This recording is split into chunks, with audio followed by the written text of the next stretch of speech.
पानी में क्या मिलाया? 30 ग्राम यूरिया डाला। तो 90 ग्राम वाटर में 30 ग्राम यूरिया डालने पर क्या होगा? वेपर प्रेशर कम होगा, ज्यादा होगा? 90 ग्राम वाटर में हमने क्या डाल दिया? 5.85 ग्राम NaCl डाल दिया।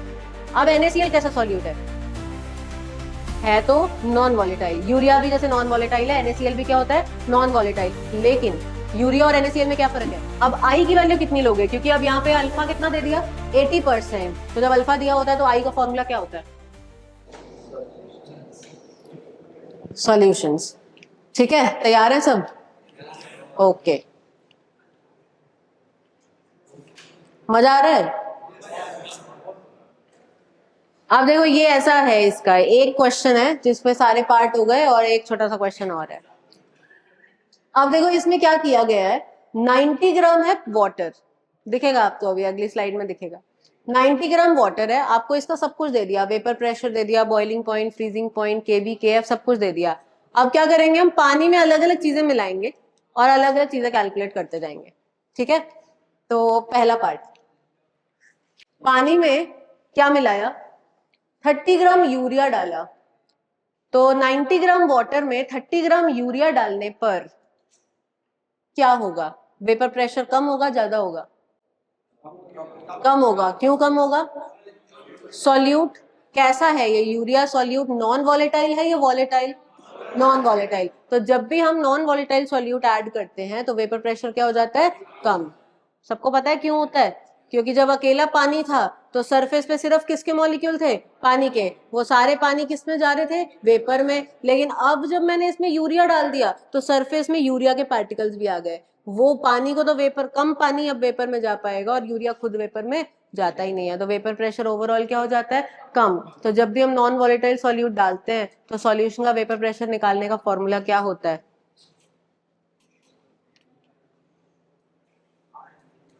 P not minus PS by P not is equal to mole fraction of solute. ऐसा करते थे हम। और फिर इसका मॉडिफाइड फॉर्म भी होता है एक,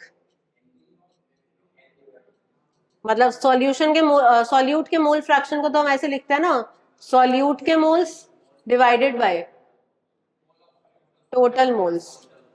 और सॉल्यूट को हम रिप्रेजेंट करते हैं B से और सॉल्वेंट को A से। जनरली कुछ भी कर सकते हैं पर हम ऐसा नॉर्मली करते हैं। तो NB डिवाइडेड बाय होता है Na प्लस NB। लेकिन इसका मॉडिफाइड वर्जन भी होता है, हम इसको ऐसे भी लिख सकते हैं इसी फॉर्मूले को, P not minus PS by PS is equal to NB by Na। ठीक है, तो अब आपको इसमें सॉल्यूशन का वेपर प्रेशर निकालना है। आपको P नॉट दिया हुआ है क्वेश्चन में, कितना? 25। प्योर वाटर का वेपर प्रेशर दिया हुआ है 25। सॉल्यूशन का वेपर प्रेशर आपको निकालना है, इसको मैं P बोल देती हूँ और नीचे इसको भी क्या बोल देती हूँ? P। अब सॉल्यूट के मोल्स कितने हैं? सॉल्यूट कौन है? यूरिया। यूरिया के मोल्स कितने हैं? 1/2। यूरिया का मास दिया हुआ है 30, मोलर मास 60, तो 30/60 1/2। अभी मैं 30/60 लिख रही हूँ। और A के मोल्स, A कौन है? सॉल्वेंट। सॉल्वेंट का गिवन मास 90/18। ठीक है, तो ये ऊपर तो हो गया 1/2 और नीचे हो गया 5, तो ये कितना हो गया? 1/10। ठीक है, तो इसको सॉल्व करेंगे। 25 minus P by P this is equal to 1/10। Cross multiply करो, 250 minus 10P this is equal to P। तो 250 इज इक्वल टू 11P। तो यहां से P कितना आ गया? 250/11। और ये जो वेपर प्रेशर हमें टॉर में दिया था, ये फाइनल आंसर भी फिर किस में आएगा? टॉर में। तो यानी पहले पार्ट का आंसर हो गया 250/11 टॉर। ठीक है, सेकेंड पार्ट में देखो क्या किया, अब इन्होंने ऐड कर दिया बेंजीन और बेंजीन का वेपर प्रेशर दे दिया। इसका मतलब अब कौन सा सॉल्यूट ऐड कर दिया? वॉलेटाइल। पहले वाले पार्ट में ऐड किया था नॉन वॉलेटाइल, अब कैसा सॉल्यूट ऐड कर दिया? वॉलेटाइल। तो जब वॉलेटाइल सॉल्यूट ऐड करते हैं तो सॉल्यूशन का वेपर प्रेशर कैसे निकालते हैं? बताओ।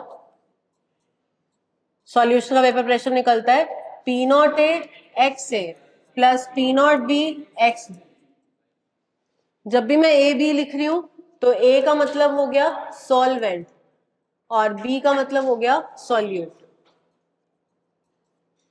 ठीक है, तो आप बताओ सॉल्वेंट कौन था? वाटर। वाटर का पी नॉट कितना दिया हुआ है क्वेश्चन में? और सॉल्वेंट का मोल फ्रैक्शन। मोल फ्रैक्शन निकालने के लिए मेरे को क्या निकालना पड़ता है? मोल्स। तो देखो मोल्स ऑफ वाटर कितने हैं? गिवन मास 90, मोलर मास 18, कितना हो गया? 5। और बेंजीन के गिवन मास, मोलर मास भी 78, तो इसके कितने आ गए? 1। तो मोल फ्रैक्शन अब आसानी से लिख सकते हैं। तो बताओ पानी का मोल फ्रैक्शन कितना आ जाएगा? 5/6, है ना? पानी के moles by total moles plus P not be. Benzene का वेपर प्रेशर कितना दिया हुआ है? 96। और बेंजीन के मोल्स कितने हैं? 1/6। इसको सॉल्व करो, देखो कितना आ रहा है।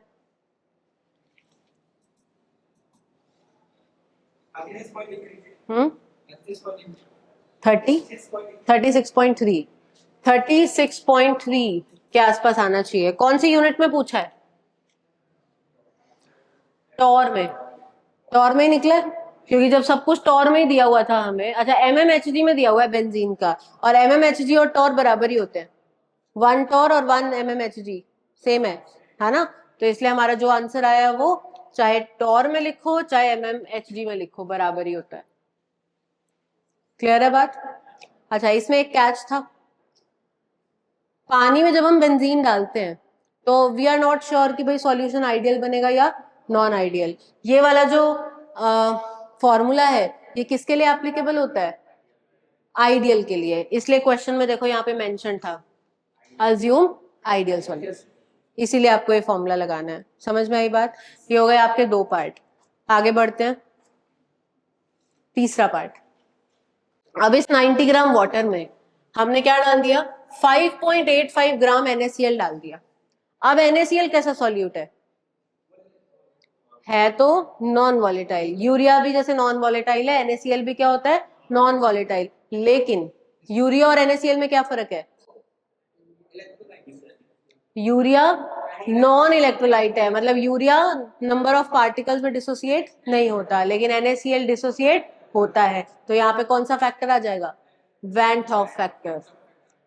जब भी कोई इलेक्ट्रोलाइट डालते हैं हम एज अ सॉल्यूट, तो हम क्या इंट्रोड्यूस करते हैं? Van't Hoff factor. बस ये था यहाँ पे। अब सॉल्यूशन का वेपर प्रेशर फिर से निकालना है।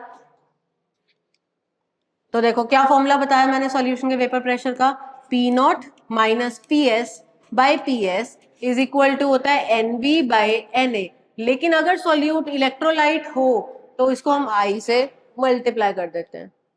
ठीक है, पी नॉट की वैल्यू कितनी है? 25। सॉल्यूशन का वेपर प्रेशर हमें निकालना है। NaCl का आई कितना होता है? 2। हमें अगर अल्फा नहीं दिया हुआ, परसेंटेज डिसोसिएशन नहीं दिया हुआ, तो हम क्या मानते हैं? 100%। NaCl के पास 2 पार्टिकल हैं, एक Na प्लस और Cl माइनस, तो आई कितना लेंगे? 2। सॉल्यूट के मोल्स कितने हैं बताओ? NaCl के मोल्स कितने हैं? NaCl का मास कितना दिया हुआ है? 5.85। इसका मोलर मास कितना होता है? 58.5। तो कितने मोल्स हो गए? 0.1 हो गए, है ना? और सॉल्वेंट के मोल्स तो हम बहुत बार निकाल चुके हैं। वाटर के कितने हैं? 90 ग्राम है, तो 90/18 कितना है? 5। यहां से आपको क्या निकालना है? पी। चलाओ हाथ निकालो।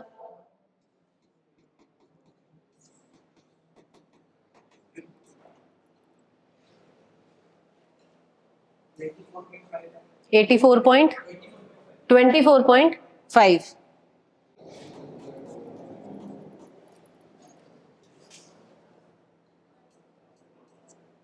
625 minus 25p is equal to p। तो 625 इज इक्वल टू 26p। तो p आ जाएगा आपका 625 डिवाइडेड बाय 26। ठीक है, जो भी है तरीका पता होना चाहिए। तरीका समझ में आया सबको? ठीक है, इसको डिवाइड करके कितना आ रहा है? 24 पॉइंट, हाँ ठीक है, मतलब अप्रोक्सीमेटली जो भी आ रहा है। ठीक है, वो आपका आंसर हो गया। ये आपका हो गया फर्स्ट पार्ट का, थर्ड के ए पार्ट का आंसर हो गया। अब करते हैं हम बी पार्ट। क्या निकालना है बी पार्ट में? Boiling point. बॉइलिंग पॉइंट निकालने के लिए क्या करना पड़ता है? पहले डेल्टा टीबी निकालना पड़ता है। डेल्टा टीबी निकालने का फॉर्मूला, delta TB is equal to होता है I times K B into M, है ना, मोलैलिटी। अब आई की वैल्यू कितनी लोगे, क्योंकि अब यहाँ पे अल्फा कितना दे दिया, 80%। तो जब अल्फा दिया होता है तो आई का फॉर्मूला क्या होता है?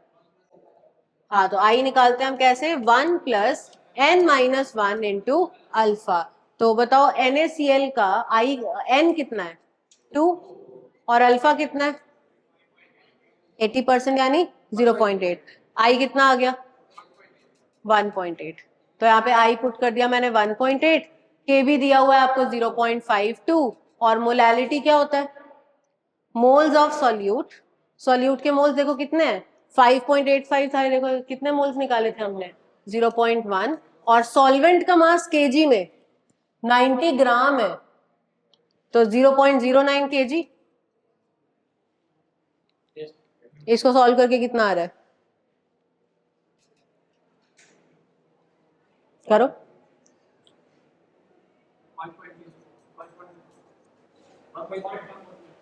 1.04। तो डेल्टा टीबी आ गया 1.04। तो बताओ टीबी कितना आएगा? तो टीबी होता है 100 डिग्री सेल्सियस में हम क्या ऐड कर देते हैं, डेल्टा टीबी। तो कितना आ गया 101.04 degree Celsius.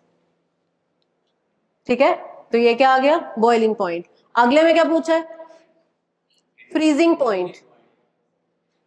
Freezing point, freezing point निकालने के लिए हमें क्या करना पड़ता है, डेल्टा टीएफ निकालना पड़ता है। तो डेल्टा टीएफ का फॉर्मूला क्या होता है, आई टाइम्स के एफ इंटू एम। अब देखो तीसरे पार्ट में उसने डिग्री ऑफ डिसोसिएशन कितना अज्यूम किया, 100। तो जब 100% होता है तो आई एन के बराबर ही होता है, मतलब आई कितना लेंगे, 2। के एफ आपको क्वेश्चन में 1.86 दिया हुआ है।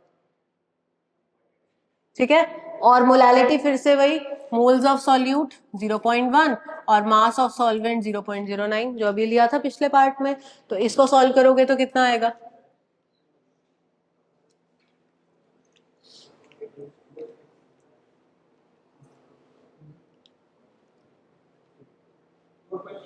Four point. ठीक है, तो delta TF, delta TF, delta TB आप चाहे सेल्सियस में लो केल्विन में लो बराबर ही होता है, तो यहाँ पे आप कोई भी यूनिट लगा सकते हो। फिर टीएफ कैसे निकालते हैं, 0 डिग्री सेल्सियस में से डेल्टा टीएफ माइनस कर देते हैं, तो कितना आ जाएगा, -4.13 डिग्री सेल्सियस। ठीक है, सी पार्ट भी हो गया। फिर डी पार्ट, ऑस्मोटिक प्रेशर निकालना है। अगर हमने इसका फाइनल वॉल्यूम कितना कर दिया, 100 ml, तो ऑस्मोटिक प्रेशर का formula pi is equal to ICRT। Alpha के बारे में कुछ नहीं कहा गया तो 2 ले लेंगे। अब यहाँ पे जो C है वो क्या है, कंसंट्रेशन। कौन सी कंसंट्रेशन, मोलैरिटी। मोलैरिटी, अभी तक हम मोलैलिटी ले रहे थे, है ना, तो मोलैरिटी 0.1 तो मोल्स है, अपॉन वॉल्यूम 100 ml लिया, मतलब 0.1 लीटर, है ना। और R की वैल्यू होती है 0.0821 लीटर एटमॉस्फेयर पर मोल पर केल्विन। और टेम्परेचर क्या है, टेम्परेचर है यहाँ पे, देखो यहाँ पे 27 डिग्री सेल्सियस पे बात हो रही है, तो इसका मतलब 300 केल्विन ले लेंगे। इसको मल्टीप्लाई करो, देखो कितना, 49 पॉइंट, कौन सा यूनिट आएगी, खुद चेक करो। देखो आपको ये मोल से मोल कैंसिल होता नजर आ रहा है, लीटर से लीटर कैंसिल हो गया, केल्विन से केल्विन कैंसिल हो गया, क्या बचा, एटमॉस्फेयर। यानी जो हमारा प्रेशर आया वो कौन सी यूनिट में आया, एटमॉस्फेयर। ठीक है, फिर उसके बाद अभी इसी पानी में अगर हम HNO3 डाल दें तो बताओ ये सॉल्यूशन कौन सा डेविएशन शो करेगा आइडियल से, पॉजिटिव या नेगेटिव? हाँ, याद रखना पानी में जब भी हम स्ट्रॉन्ग एसिड डालते हैं तो डेविएशन कौन सा होता है, नेगेटिव। तो यानी टाइप ऑफ डेविएशन हो गया नेगेटिव डेविएशन। अगर कोई सॉल्यूशन नेगेटिवली डेविएटेड होता है और वो एजियोट्रॉप बनाता है, तो कौन सा एजियोट्रॉप बनाता है, मैक्सिमम बॉइलिंग पॉइंट या मिनिमम बॉइलिंग पॉइंट? नेगेटिव मतलब मैक्सिमम, कम तो ज्यादा, पॉजिटिव तो कम, है ना? तो नेगेटिव डेविएशन मतलब कौन सा azeotrope? Maximum boiling point azeotrope. और याद करो कौन सी कंसंट्रेशन पे इसका एजियोट्रॉप बनता है? एनसीईआरटी का एग्जांपल है 68% वेट बाय वेट पे। ठीक है, तो जब भी हम पानी में HNO3 डालेंगे तो डेविएशन होगा नेगेटिव, बॉइलिंग पॉइंट एजियोट्रॉप बनेगा कौन सा? मैक्सिमम। और कौन सी कंसंट्रेशन में बनेगा? 68% वेट बाय वेट। क्लियर हो गई बात? ठीक है, आगे बढ़ते हैं। 5th question. अब पानी में क्या डाल दिया? इथेनॉल। इथेनॉल डालने पर कौन सा deviation? Positive deviation. Positive deviation. अगर पॉजिटिव डेविएशन तो कौन सा azeotrope? Minimum boiling point azeotrope. कौन सी कंसंट्रेशन पे होता है? 95% वॉल्यूम बाय वॉल्यूम। ठीक है, इस पे बनता है। क्लियर हो गई बात? 95.37, 96, 95 मतलब जो भी है ना? तो ये हो गया आपका क्वेश्चन नंबर 5। अभी इसी पानी में क्या डाल दिया? ऑक्सीजन। ऑक्सीजन यानी गैस। तो जब भी हम लिक्विड में गैस डिसॉल्व करते हैं तो कौन सा लॉ? Henry's law. ठीक है, अभी तक हम पानी में या तो सॉलिड डाल रहे थे यूरिया NaCl, या बेंजीन डाल रहे थे, लिक्विड डाल रहे थे। अब हमने पानी में क्या डाल दिया? गैस। और पानी में गैस डालते ही लॉ कौन सा आ जाएगा? Henry's law. हेनरीज लॉ लगाने के लिए हेनरीज लॉ की इक्वेशन क्या होती है? Pressure of gas is equal to KH into mole fraction of gas. तो एक बार क्वेश्चन पढ़ लेते हैं। O2 डिसॉल्व करी, गैस कौन है यहाँ पे? O2। 5 मोल वाटर में डिसॉल्व करी such that partial pressure of O2 in air is 0.4 atmosphere। यानी pressure of O2 is equal to KH into mole fraction of O2 लिख सकती हूँ मैं गैस की जगह। और पार्शियल प्रेशर ऑफ O2 आपको कितना दिया हुआ है? 0.4। Henry's law constant for O2 dissolved in water is इतना, मतलब KH आपको दिया हुआ है 4 इंटू 10 की पावर 4 एटमॉस्फेयर। और मोल फ्रैक्शन ऑफ O2 आप कैसे लिखोगे? O2 के मोल्स डिवाइडेड बाय O2 के मोल्स प्लस वाटर के मोल्स। लेकिन जब भी हम लिक्विड में गैस डिसॉल्व करते हैं तो गैस के मोल्स काफी कम होते हैं कंपेयर टू लिक्विड। तो जब भी हम ये ऐड करते हैं ना तो हम इसको क्या कर सकते हैं? नेग्लेक्ट। ठीक है, तो इसको वापस लिखें अगर, तो 0.4 इज इक्वल टू हो गया 4 इंटू 10 की power 4। Number of moles of O2 हमें निकालने हैं और पानी के मोल्स कितने हैं? 5। ठीक है, तो यहां से बताओ O2 के मोल्स कितने आ गए? 5 इंटू 10 की पावर -5, यानी 5 मोल वाटर में इतना मोल ऑक्सीजन डिसॉल्व होगा। ठीक है, 6th क्वेश्चन भी हो गया कंप्लीट। अब आते हैं 7th क्वेश्चन पे। अब पानी में हमने 3 गैसेस मिलाई, O2, N2 और CO2। तीनों के आपको क्या दिए हुए हैं? KH। और आपको सॉल्युबिलिटी कंपेयर करनी है। ये पिछले साल आया था क्वेश्चन नीट में। तो KH और सॉल्युबिलिटी में बताओ क्या रिलेशन होता है? Inversely. KH is inversely proportional to solubility. और सॉल्युबिलिटी को हम किस टर्म से मेजर करते हैं? मोल फ्रैक्शन की टर्म से मेजर करते हैं। मतलब KH और मोल फ्रैक्शन उल्टा है ना? तो अब बताओ KH का ऑर्डर क्या है? अगर मैं तीनों गैसेस का देखूं तो सबसे ज्यादा KH आपको N2 का नजर आ रहा है, फिर O2 और सबसे कम CO2। तो जो KH का ऑर्डर होता है ना उसका एग्जैक्टली ऑपोजिट सॉल्युबिलिटी का ऑर्डर होता है। तो सॉल्युबिलिटी का ऑर्डर हो जाएगा CO2 सबसे ज्यादा, then O2 and then N2। ठीक है, ठीक है। अगला, अब इन्हीं गैसेस को, जब हमने इन गैसेस को डिसॉल्व किया था पानी में, तो प्रेशर बढ़ाने पे बताओ क्या होता है? सॉल्युबिलिटी बढ़ती है या घटती है? कोल्ड ड्रिंक का एग्जांपल है ना, प्रेशर, हाई प्रेशर के अंडर उसको बंद इसीलिए किया जाता है ताकि ज्यादा से ज्यादा CO2 उसमें डिसॉल्व हो और ज्यादा से ज्यादा आपको मजा आ पाए उसको पीने में, है ना? एकदम से फिज आए, एकदम पीते ही मजा आ जाए। तो अगर वही प्रेशर, अगर हम उसकी मतलब उसका ढक्कन खोल के रख दें, सारी गैस मतलब ने प्रेशर कम कर दिया, सारी गैस चली गई, कोल्ड ड्रिंक पीने का मजा नहीं आया। तो प्रेशर बढ़ाने पे गैस की सॉल्युबिलिटी, तो on increasing pressure solubility increases. और टेम्परेचर बढ़ाने पे कोल्ड ड्रिंक की बोतल को हम कहाँ रखते हैं? फ्रिज में, है ना, क्योंकि टेम्परेचर हम क्या करना चाहते हैं? कम करना चाहते हैं, क्योंकि ज्यादा करेंगे अगर तो गैस फिर से बाहर निकल जाएगी, और बाहर रखेंगे गैस बाहर निकल गई तो कोल्ड ड्रिंक पीने का मजा। तो टेम्परेचर बढ़ाने पे सॉल्युबिलिटी क्या हो जाती है? डिक्रीज। क्लियर है? 9th question. अब पानी में क्या डाल दिया? KCl। मतलब अब दो सॉल्यूशन बनाए पानी में, एक सॉल्यूशन में तो पानी में क्या डाला? KCl, और एक में पानी में क्या डाला? यूरिया। और आपको बोल दिया कि ये दोनों क्या है? आइसोटोनिक। आइसोटोनिक अगर दो सॉल्यूशंस होते हैं तो क्या मतलब होता है उसका? दोनों का ऑस्मोटिक प्रेशर सेम होता है, मतलब पाई 1 बराबर पाई 2, और पाई इज इक्वल टू क्या होता है? ICRT। दोनों के लिए टेम्परेचर सेम, R सेम, तो क्या आ जाएगा? I1C1 is equal to I2C2। ठीक है, I1 कितना है? KCl का I 2 नहीं है। क्यों नहीं है? क्योंकि डिग्री ऑफ डिसोसिएशन पूछा है, यानी हम अल्फा 100% नहीं मान सकते। तो हम क्या लिखेंगे I1 को? I1 इसका होगा 1 प्लस n-1 इंटू अल्फा, यानी 1 प्लस अल्फा के बराबर होगा। तो यहाँ पे लिख दिया मैंने 1 प्लस अल्फा। C1 1/3। यूरिया का I कितना होता है?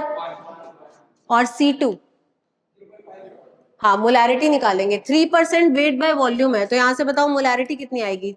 3% वेट बाय वॉल्यूम का मतलब क्या होता है?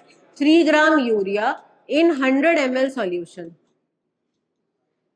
तो कंसंट्रेशन यानी मोलैरिटी कैसे निकालेंगे? 3/60, तो इसके क्या आ गए? मोल्स। और वॉल्यूम लीटर में कितना आ गया? 0.1। कितना आ जाएगा? 1/2। ठीक है, तो यहां से क्या निकालोगे? अल्फा। अल्फा कितना आएगा?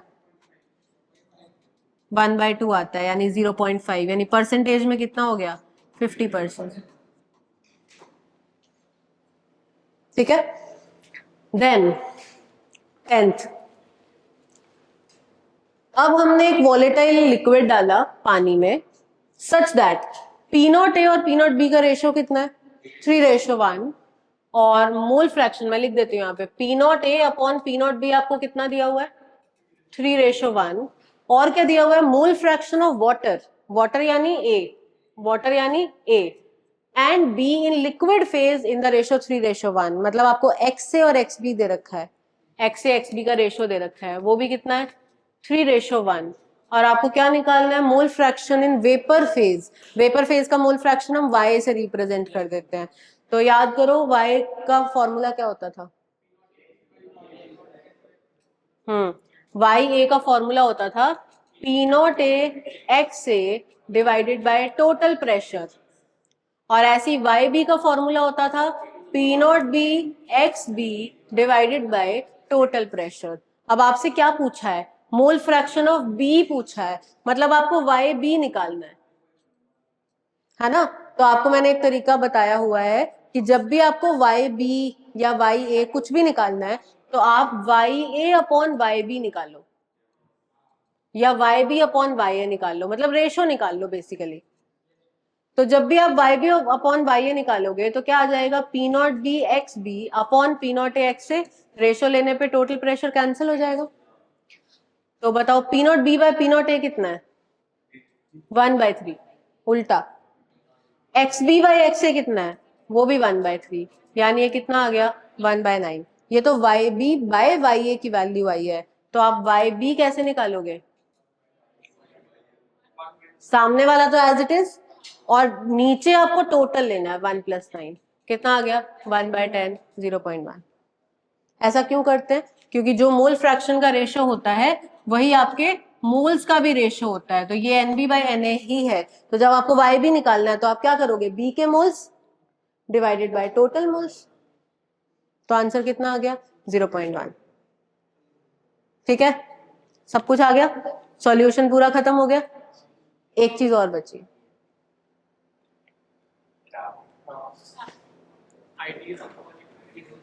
ये पहला वाला ग्राफ किस सॉल्यूशन का है? दूसरे वाला सॉल्यूशन पॉजिटिवली डेविएटेड, और तीसरे वाला सही है, होशियार हो तुम, मतलब भूले नहीं हो इतने दिनों में, ठीक ठाक याद है ना। चलो, तो आइडियल पॉजिटिवली नेगेटिवली, अब आपसे पूछा जा रहा है कि भाई जैसे नॉर्मल हेक्सेन और नॉर्मल हेप्टेन, ये कौन सा सॉल्यूशन है? आइडियल। तो अगर ये आइडियल है तो इसके लिए कौन सा ग्राफ होगा? ए। ठीक है, ये ए है, ये बी है, और ये सी है। ठीक है, दूसरा है क्लोरोफॉर्म और एसीटोन, कौन सा डेविएशन? हाँ, पॉजिटिव नहीं होगा तो नेगेटिव होगा ना। क्लोरोफॉर्म और acetone negative deviation, negative deviation तो कौन सा ग्राफ होगा? सी। ठीक है, फिर तीसरा है इथेनॉल और एसीटोन, पॉजिटिव डेविएशन, तो कौन सा ग्राफ होगा? बी। फिर ब्रोमोइथेन, क्लोरोइथेन, होमोलोग्स जो भी होते हैं वो कौन से होते हैं? आइडियल सॉल्यूशन, तो ये आइडियल है तो इसके लिए क्या होगा? ए। कार्बन डाइसल्फाइड और acetone positive deviation, positive deviation तो कौन सा ग्राफ? बी। फिनॉल और एनिलीन नेगेटिव डेविएशन, ये सारे एनसीईआरटी के एग्जांपल हैं। सी। और फिर लास्ट है बेंजीन और टॉल्यूमीन, ये भी होमोलोग्स हैं, तो ये क्या हो गया? Ideal solution. ठीक है, तो इसमें सारे एग्जांपल्स एनसीईआरटी के कवर हो गए, सारे फॉर्मूले कवर हो गए। तो आपको ये तीनों चैप्टर को एक बार वापस जाके पढ़ लेना है सारा। ठीक है, इसमें कोई डाउट हो तो अभी पूछ लो, नहीं? All set. ठीक है, तो फिर मिलते हैं फिर अगली बार और नए 2 चैप्टर के साथ।